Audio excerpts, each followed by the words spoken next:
We are talking Stickman, a 2017 made-for-TV movie directed and written by Sheldon Wilson.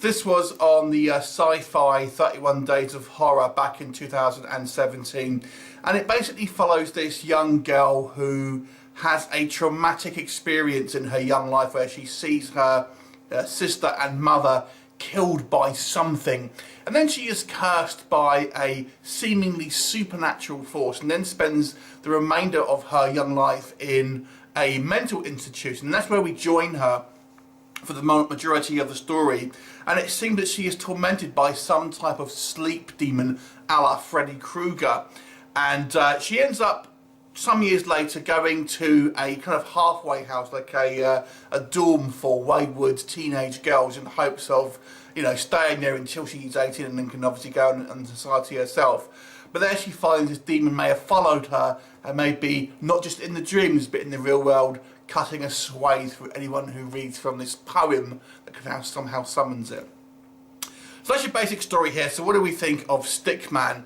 This is actually a fairly okay kind of made-for-TV movie with CGI baddie that still looks CGI, but at the same time does look pretty threatening. It's kind of this spindly looking kind of skeletal demonic creature that I think actually looks fairly good, and it kind of comes out of these drawings and stuff like that, so it's quite a neat effect in some instances. So I quite like that, and we do actually see the creature on screen for, you know, a good amount of time, and it skewers many people. It's a fairly high body count in this movie, although a lot of the kills are actually off screen. Some aren't, but a lot are. So obviously it is trying to kind of making sure it's not getting too hard a rating, it being made for TV.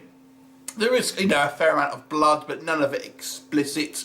The acting for the most part is you know, is fairly good. I have to say, I thought the young, kind of lead, our young girl, does a pretty good job of looking terrified throughout the movie, and really kind of you know, sells the kind of the emotional resonance of having this kind of weight.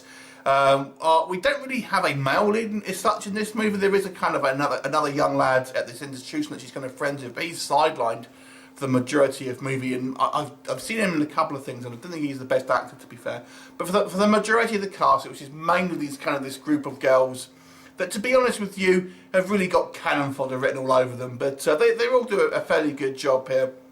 I mean, it's a fairly humdrum movie. There's nothing really to kind of set it apart. It's really just a kind of a acceptable paint by numbers horror film with an okay kind of CGI baddie, you know, moderate amounts of kind of violence and stuff like that, and a plot which is really kind of somewhat generic, but nonetheless it's still enjoyable for the less discerning horror viewer, I would say. So it's certainly not a bad film, but doesn't excel in any other area really, which kind of squares it straight in an average review for me.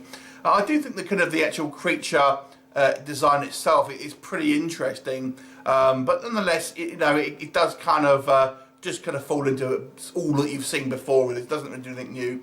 So this movie a 5 out of 10. Have you seen it? What did you think of it? Leave me a comment, and I shall look forward to seeing you next time. Bye for now.